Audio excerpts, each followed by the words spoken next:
जय हिंद साथियों। तो आरआरबी टेक्नीशियन की आंसर की जारी हो चुकी है और आप लोगों ने अपने नंबर शायद देख लिए होंगे। नंबर देखने के बाद सभी के मन में ये डाउट रहता है कि उनका फाइनल सिलेक्शन हो पाएगा या फिर नहीं हो पाएगा। और देखिए, जो टेक्निकल कैटेगरी की वैकेंसी है, वैकेंसी अच्छी खासी है। ओवरऑल देखा जाए तो 13,000 के आसपास वैकेंसी है, किंतु जो केवल 12th पास वैकेंसी थी, सिग्नल वाली वैकेंसी, एसटी वाली, वो वैकेंसी कम थी। तो 12th पास वालों का तो कट ऑफ थोड़ा सा हाई रहेगा। और अभी एवरेज नंबर देखकर आप खुद से कुछ कट ऑफ का अंदाज़ा लगा सकते हैं कि पेपर का लेवल आखिर कैसा था और कितना कट ऑफ जा सकता है। अब देखिए, इसके बाद तो सीधा आपका रिजल्ट ही आएगा, कुछ करना तो है नहीं। तो इसमें जिसका अच्छे नंबर है वो सिलेक्शन ले जाएगा। अभी देखिए, यहाँ पर सबसे हार्ड शिफ्ट कौन सी थी, किस शिफ्ट में कितना नॉर्मलाइजेशन मिलेगा, उसके बारे में हम बात करते हैं। और फ्रेंड्स, चैनल पर पहली बार आए तो सब्सक्राइब कर लीजिएगा, जो भी जानकारी होगी आपको इस चैनल पर मिलेगी। अभी यहाँ पर देखिए, 23 जो सबसे हार्ड शिफ्ट है वो 23 दिसंबर की फर्स्ट शिफ्ट सबसे हार्ड शिफ्ट है। और 58 इसका एवरेज मार्क्स जो है वो 58 बन रहा है।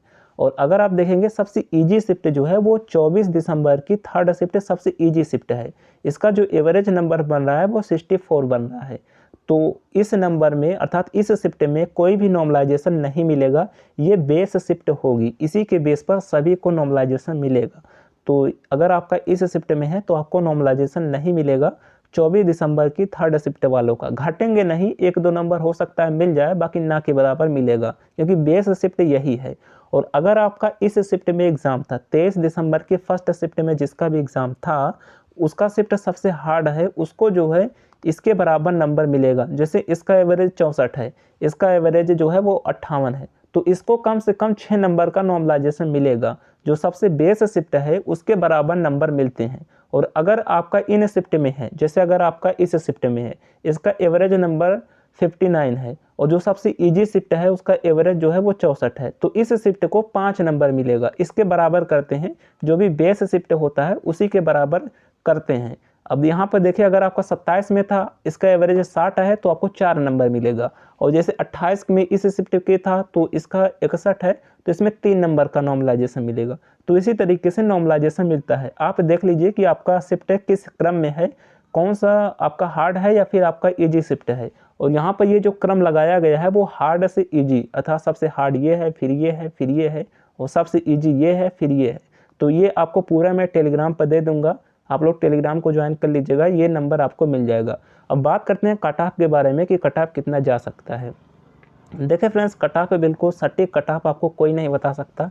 यूट्यूब पर तो हल्ला मचाएंगे ही, ये रहा 1.5 लाख का डाटा, ये रहा 4 लाख का डाटा।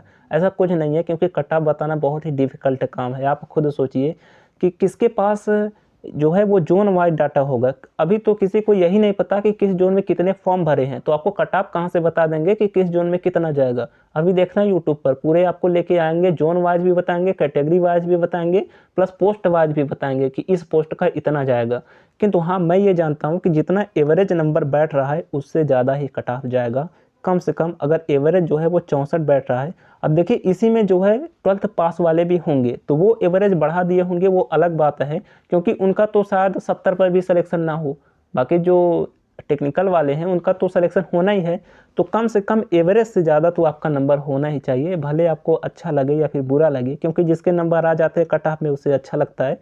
कम से कम अगर आप टेक्निकल पोस्ट पर हैं तो कम से कम एवरेज से ज़्यादा नंबर आपके होने ही चाहिए। जैसे यहाँ पर 64 एवरेज मिनिमम है, तो कम से कम आपके जो है वो 70 के आसपास होना ही चाहिए, क्योंकि अभी इसमें नॉर्मलाइजेशन भी होगा। तो 70 के आसपास जिसके नंबर है वो बिल्कुल सेफ़ है टेक्निकल पोस्ट के लिए, बिल्कुल सेफ़ है। 70 से ज़्यादा नहीं जाएगा, 70 से कम ही रहेगा। बाकी किसी जोन में तो कम ही रह सकता है, किंतु सेफ स्कोर बिल्कुल बात करें तो 70। और जो यहाँ पर 12th पास वाले थे, 12th पास वाले कैंडिडेट हैं, उनका जो है कम से कम 75 है, क्योंकि उनकी वैकेंसी कम है। तो 75 के आसपास उसके नंबर है, तो वो भी सिलेक्शन के हकदार होंगे। किसी न किसी जोन में इससे कम कट ऑफ हो सकती है, बाकी इससे ज़्यादा ही जाएगी। हमें तो 75 प्लस ही लग रहा है जो कैंडिडेट 12th पास हैं। बाकी जो टेक्निकल पोस्ट वाले हैं उनका अगर एवरेज से थोड़ा सा भी ज़्यादा है, जैसे 70 के आसपास है इससे थोड़े से कम है, 68 भी है, 66 भी है, तो भी संभावना है। अर्थात इनका जो है 67 से लेकर 70 के बीच अगर आप इनके नंबर बन रहे हैं तो उनका सिलेक्शन की पूरी संभावना रहेगी टेक्निकल पोस्ट वालों के लिए। बाकी किसी जोन में टेक्निकल वालों का भी हाई जाएगा, बट इतने पर उम्मीद रहेगी, पूरी उम्मीद रहेगी, सिलेक्शन हो सकता है। बाकी जो 12th पास वाली वैकेंसी है उसमें तो 75 प्लस रहना चाहिए, इससे कम तो नहीं रहना चाहिए, 75 प्लस होना चाहिए। क्योंकि मैंने देख रहा था किसी किसी जोन में केवल 4 वैकेंसी थी, 5 वैकेंसी थी, तो उसमें कैसे हो सकता है। 12th पास वालों का तो बहुत ही हाई कट आ जाना, ये बात तो तय है। तो 75 तो मिनिमम होना ही चाहिए। बाकी टेक्निकल वालों का 70 के अंदर है तो भी चल जाएगा। तो चलिए यही आप लोग सेफ स्कोर मान के चलिए, जो टेक्निकल वाले हैं अगर एवरेज से ज़्यादा नंबर हैं तो उनकी संभावना रहेगी। बाकी जो नॉन टेक्निकल 12th पास वाले हैं उनका जो है 75 प्लस स्कोर होना चाहिए। चलिए आगे जो कुछ भी अपडेट आएगा इन्फॉर्म करेंगे। आपके कितने नंबर बने हैं कमेंट बॉक्स में बताइएगा। मिलते हैं नेक्स्ट वीडियो में, तब तक लिए जय हिंद।